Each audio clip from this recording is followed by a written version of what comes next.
yang mana kelas berjalan di sana dengan kita menyantuni anak-anak asnaf yang tidak ada sekolah dan mereka sangat memerlukan pendidikan. Dan kelas hafal Quran inilah sebenarnya kelas ataupun sekolah mereka secara harian. Menarilah dan terus tertawa, walau dunia tak seindah surga.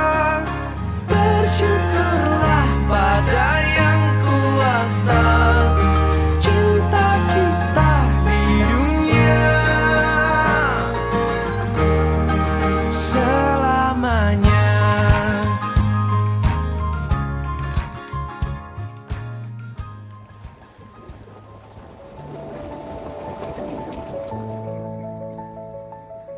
Bismillahirrahmanirrahim. Saya Syuaib Nuruddin selaku Ketua Pegawai Eksekutif Yayasan Maghfirah. Alhamdulillah, saya sendirilah secara personal rasa bersyukur kerana dapat bersama dalam misi jelajah Sabah pada kali ini. 9 hari ini banyak pengalaman, banyak muhasabah yang saya dapatlah dari segi kita memahami keadaan realiti masyarakat terutama di pedalaman Sabah. 3 keluarga yang kita ziarah yang mempunyai anak-anak yang menghadapi penyakit kepala besar, yang mana kat situ kita ziarah adik Syahid, adik Ikram dan juga adik Sulaiman dan adik Naiman lah. Dan kat situ kita nampak cabaran dan dugaan kehidupan bukan saja ingin membesarkan anak ini, tapi juga cabaran kehidupan mereka dalam menguruskan keluarga secara keseluruhan.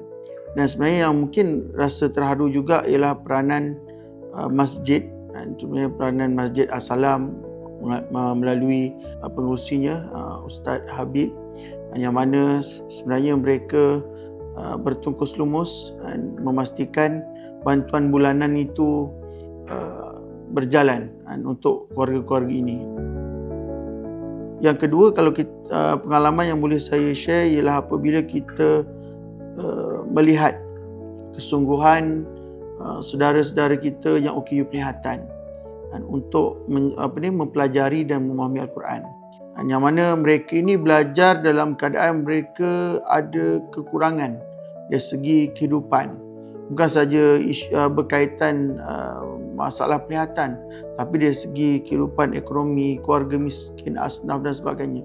Dan kita nampak kesungguhan mereka ini sangat besar, sangat serius dan menyebabkan saya rasa sangat teruja dan rasa syukurlah dan rasa lebih bersemangat sebenarnya untuk buat lebih baik lagi untuk mereka.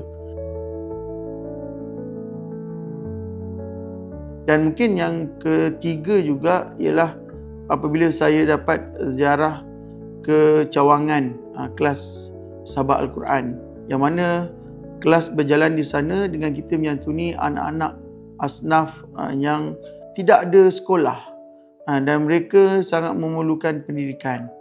Dan kelas hafal Quran inilah sebenarnya kelas ataupun sekolah mereka secara harian. Dan bila kita berkomunikasi dengan mak ayah, memang mereka sangat bersyukur sebab mereka juga ada keterbatasan dari segi ilmu untuk mengajar anak ni Al-Quran dan juga ilmu fardu ain. Dan mereka menyatakan mereka sangat bersyukur dengan adanya kelas sahabat Al-Quran ini, anak-anak ini dapat belajar Al-Quran, dapat belajar fardu ain, dapat belajar akhlak dan juga segala perkara yang melibatkan kehidupan sebagai Muslim. Ya, dalam perjalanan ini saya secara peribadi dan secara keseluruhannya kita bertemu dengan pelbagai pihak. Tak kisahlah dari segi brother-brother transporter kita, dari segi sukarelawan kita dan juga dari segi masyarakat yang kita jumpa, secara keseluruhannya sangat memberi kesan, sangat memberi impak yang mendalam dalam kehidupan saya secara personal. Dan apabila kita memikirkan isu berkaitan keperluan masyarakat ini, sebenarnya kita boleh bersatu. Dan penyatuan ini ialah dengan kita melaksanakan perkara-perkara yang mampu untuk memberi kesan dan memberi manfaat kepada masyarakat.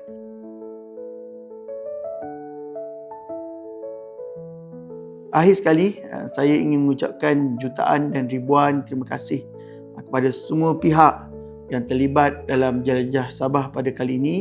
Kita sangat bersyukur kerana ramai pihak yang ingin bersama dengan kita, dan terutamanya tidak lupakan kita mengucapkan ribuan terima kasih kepada pihak Iltizam bersama Equinas yang bersama-sama dalam jelajah kita pada kali ini, dan moga-moga dengan kerjasama ini akan memberi kesan dan impak positif kepada semua penerima manfaat yang kita santuni, insya-Allah.